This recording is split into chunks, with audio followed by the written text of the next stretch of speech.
On a rainy Tuesday afternoon in the bustling streets of Chicago, young Sofia Ramirez stepped onto the crowded city bus, her soaked umbrella dripping onto the floor as she fumbled for her transit card.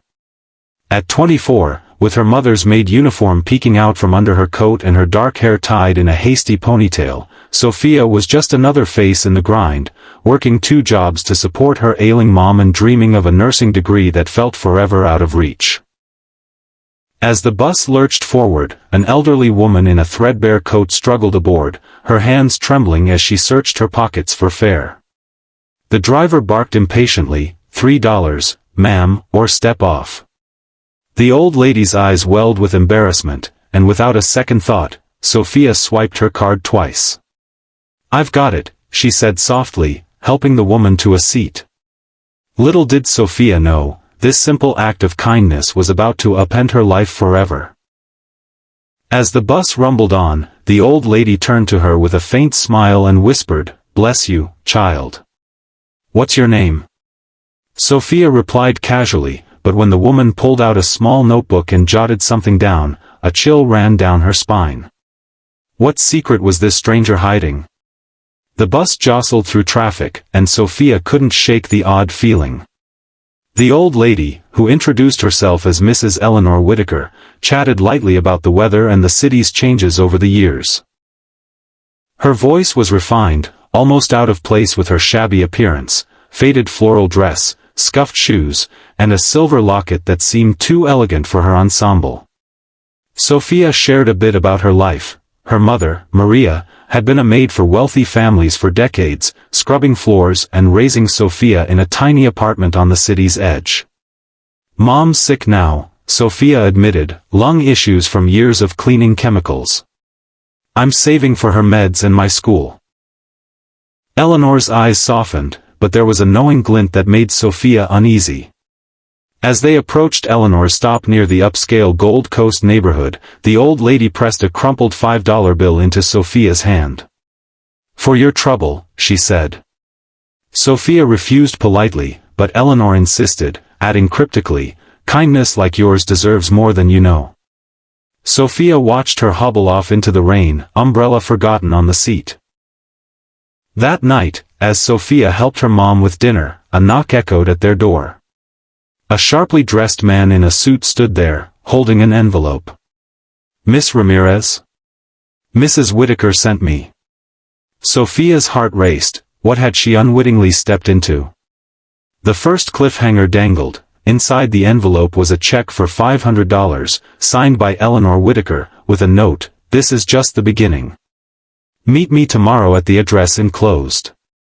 Sofia barely slept that night, her mind swirling with questions. Why would a seemingly poor old lady send such a sum? Was it a scam?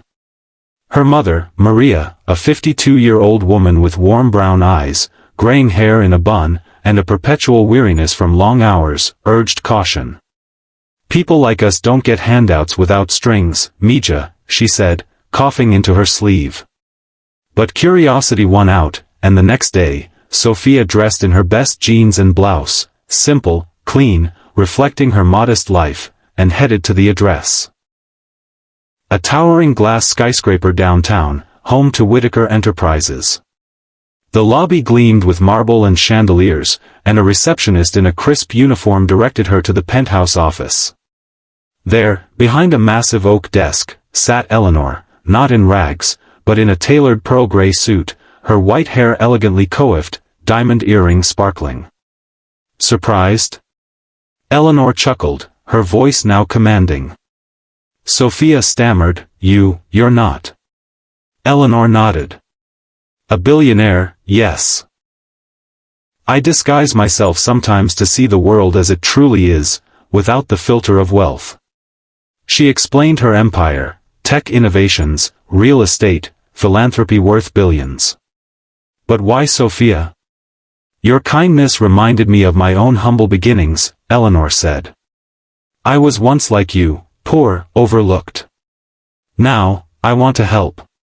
She offered Sofia a scholarship for nursing school and medical care for Maria. Overwhelmed, Sofia accepted tentatively, but as she left, Eleanor's assistant whispered a warning, not everyone in her circle approves of her tests on strangers. What hidden opposition lurked in Eleanor's world? As weeks unfolded, Sophia's life transformed. She enrolled in classes, her days filled with anatomy books and clinical rotations, her nights lighter knowing Maria's treatments were covered. Eleanor became a mentor, inviting Sophia to luncheons where she met influential people. Doctors, entrepreneurs, all in designer attire that made Sophia feel out of place in her thrift store finds. But emotional layers peeled back. Eleanor shared her story of rising from poverty after losing her parents young, marrying into money, then building her fortune through sheer determination. Wealth isolates you, she confessed one evening over tea in her lavish mansion, surrounded by antique vases and ocean view windows. Sophia related deeply. Her father had abandoned them when she was 5, leaving Maria to toil as a maid for families like Eleanor's.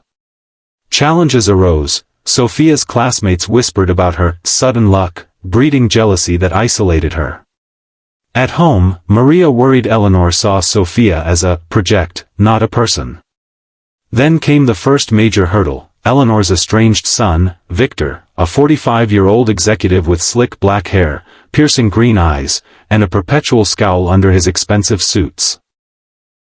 He confronted Sophia at a company gala, his voice low and venomous. "My mother's generous, but you're just another charity case. Stay away." Sophia stood her ground, but doubt crept in. Was this too good to be true? The plot thickened when Sophia discovered Eleanor's kindness tests weren't new. Digging through old news clippings at the library, her student ID granting access, she found articles about Eleanor anonymously rewarding Good Samaritans over the years. Some thrived. Others crumbled under the spotlight. One story haunted her, a young man who received a similar gift but faced sabotage from Eleanor's family, losing everything.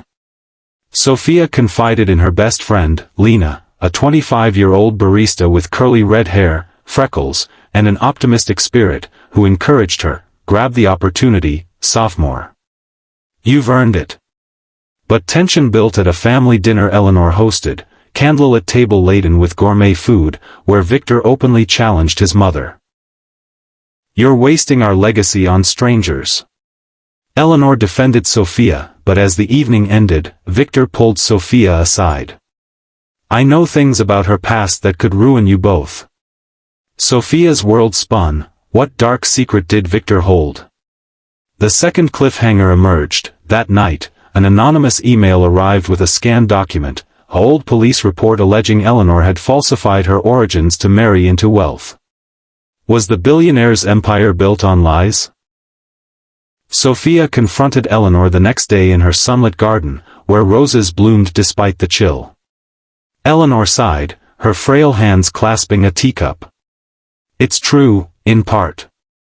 I changed my name to escape an abusive family. No fraud, just survival."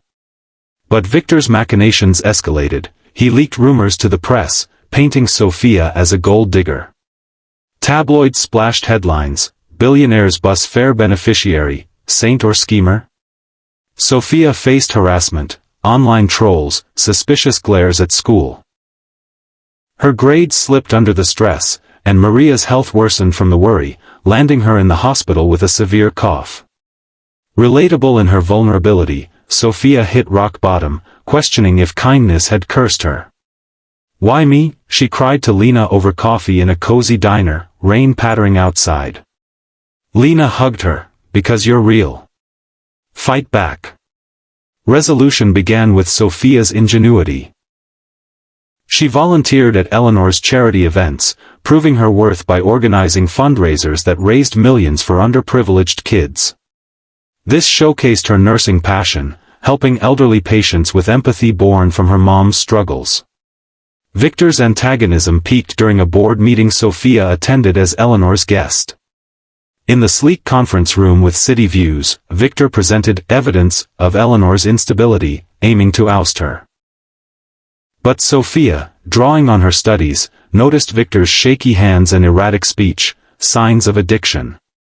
Privately, she urged Eleanor to intervene, leading to a family intervention where Victor admitted his jealousy and substance issues, rooted in feeling overshadowed by his mother's success. Tears flowed as Eleanor embraced him. "We're family, Victor. Let's heal together." With therapy funded by Eleanor, Victor turned a corner, apologizing to Sophia.